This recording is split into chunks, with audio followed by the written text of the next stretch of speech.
is a Rousseau. I had this last night at a very nice dinner. We finished the entire bottle. Many of you have probably thought about planning a nice romantic dinner with your significant other or partner. And usually you probably have the perfect dinner, good food, nice place, dim lighting, but you might not know what type of wine you should choose. So today I'll be teaching you on how to choose the right bottle of wine. There's a few terms that I would like you guys to be familiar with. And the first one is taste.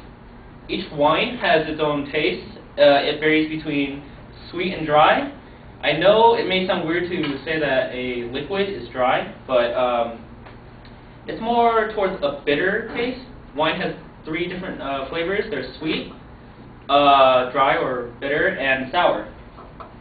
The second is the weight. It's the amount of alcohol that is inside the wine when you drink it. Usually if you drink hard liquor, there's a really burning taste inside your mouth. And each wine has different types. There's sparkling wine that has low alcohol levels and really heavy dark wines, red wines that are very heavy. The body refers to the thickness of the wine. When it's inside your mouth, you can feel its weight. When you're tasting it and you slosh it around inside your mouth, you can actually feel different textures. And the vintage, which is also considered how long the wine has aged. These terms came from Catherine, author and entrepreneur and the founder of StillAGirl.com, and she came up with these thumbnail rule of thumbs that you should consider when you're serving wine. Serve dry wine before sweet wine, because you want to build up, not more as build up, but get used to the wine so you enjoy it throughout your dinner. So you should start with the harsher wines and then slowly move to the sweeter ones so you end your meal on a good note.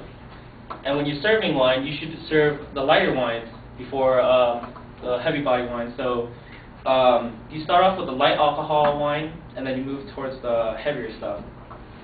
And you do this because as you're going through your dinner, the food will absorb the alcohol so you won't be as tipsy. And another rule, if you don't know what to serve, which wine to serve with what foods, the rule is white wine with white meats, like fish or poultry, and red wine with red meats. So that's a really good rule.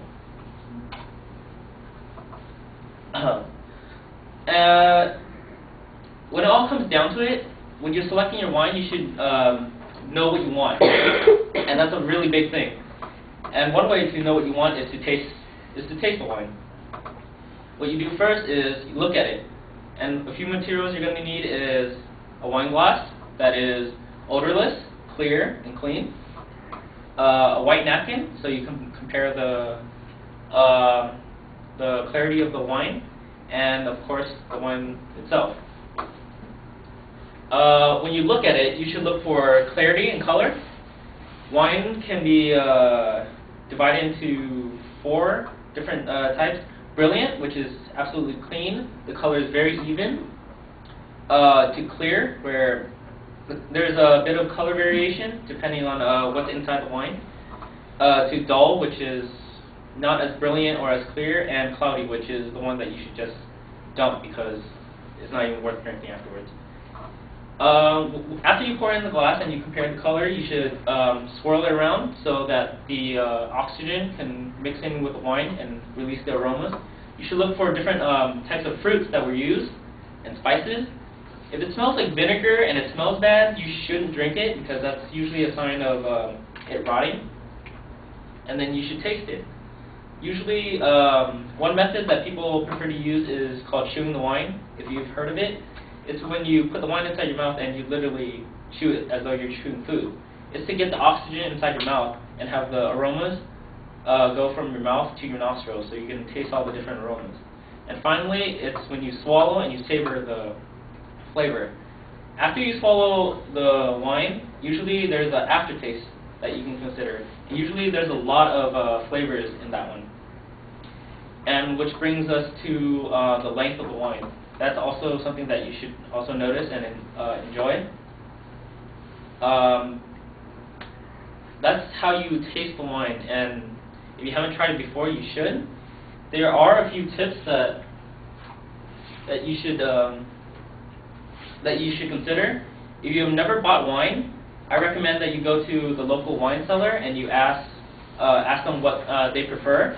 Because usually the wine cellars, they sell wines because they like those wines, not because they have to sell wine to make a living. Or if you're out on a nice dinner at a restaurant, you should ask the wine waiter. But one recommendation is that you order your food first and then you ask them, because certain wines don't go well with other foods, but you're always encouraged to experiment.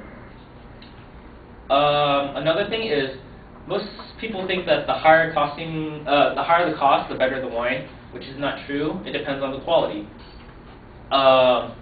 Lower quality wines are more for social events, party styles, where everyone just drinks just to have fun, and the other ones where it's a family event or a special occasion like graduation, you should bring out higher costing wine that has more liquor.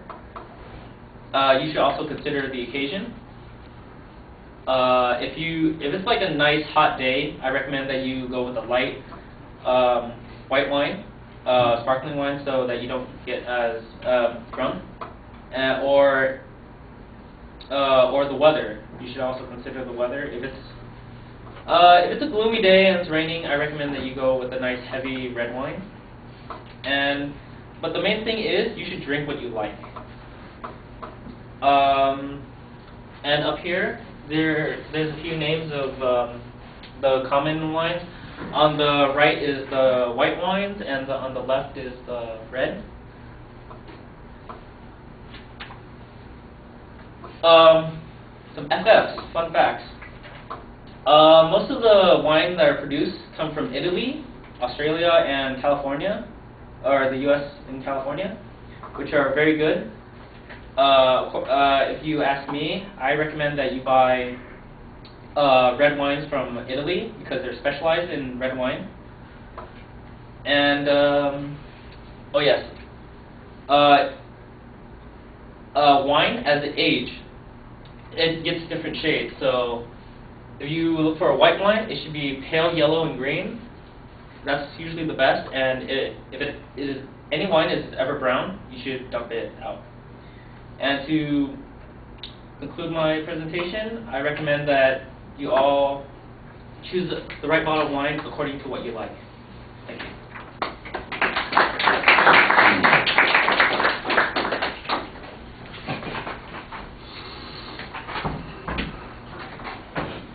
So, Brianna, you here?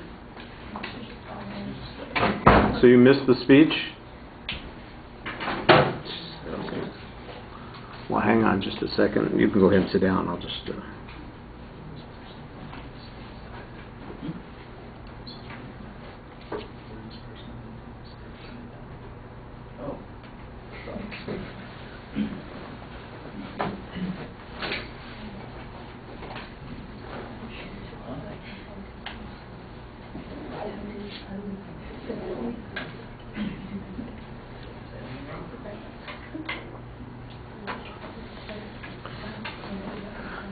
All right, Doug, you did a lot of things in the speech that I thought are pretty effective. The topic is clear. You've got a clear thesis statement.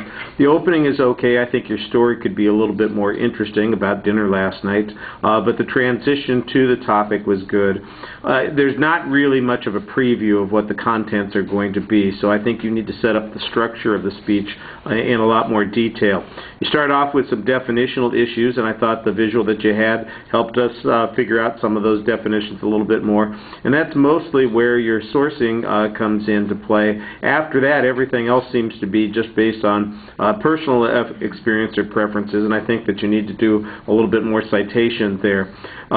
You might be trying to cover a broad range of topics in a short amount of time here. Your descriptions, for instance, are interesting, but they seem to stop short of giving us as much detail or visualization as we might like to have.